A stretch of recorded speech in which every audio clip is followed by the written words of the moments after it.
My name is Ralph Leonard. Our group, are working on the senior capstone project.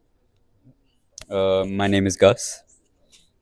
My name's Chris Purcell. We have been working on one of the sections of the senior capstone project so we're going to show you guys a quick demo of how part of this works.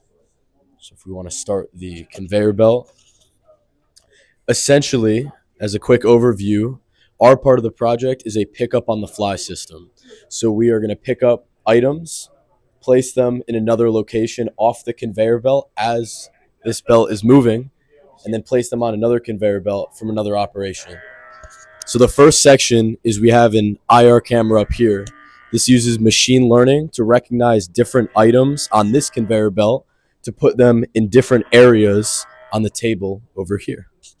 So I'm going to hand it over to Gus so he can talk about the encoder. So with the encoder, basically, it's mounted over here at the side of the conveyor belt. So basically, it just rotates, and then it sends a lot of pulses into the system, where it can then just convert that into a distance, so the robot can track it.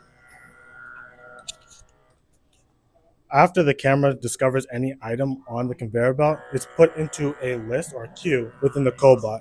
Once the item's within the pickup range of the cobot will reach for the item and place it into its respective stack on the table. And then from there, once we place down 3 of each item, it goes on to Group 1's project.